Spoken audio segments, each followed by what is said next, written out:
Hi hello welcome to mini blogs.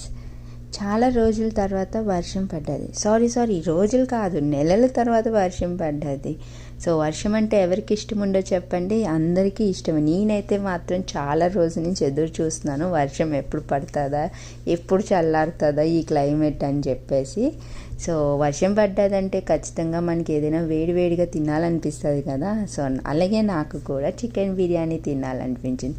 సరే లంచ్కి chicken biryani చేసుకుందాం అని చెప్పి చికెన్ బిర్యానీ చేసుకున్నాం. సో ఎప్పుడూ రెగ్యులర్ స్టైలే చేయకుండా ఈసారి నేను దమ్ స్టైల్ చేశాను. ఎప్పుడో పెళ్ళైన కొత్తలో చేశాను, మళ్ళీ ఇదే ఫస్ట్ టైం ట్రై చేయడం, అది యూఎస్ వచ్చాక. సో ఫైనల్గా అయితే చాలా చాలా బాగా వచ్చింది. నేనైతే లంచ్ని మంచిగా ఎంజాయ్ చేశాను along with rain. Thank you, bye.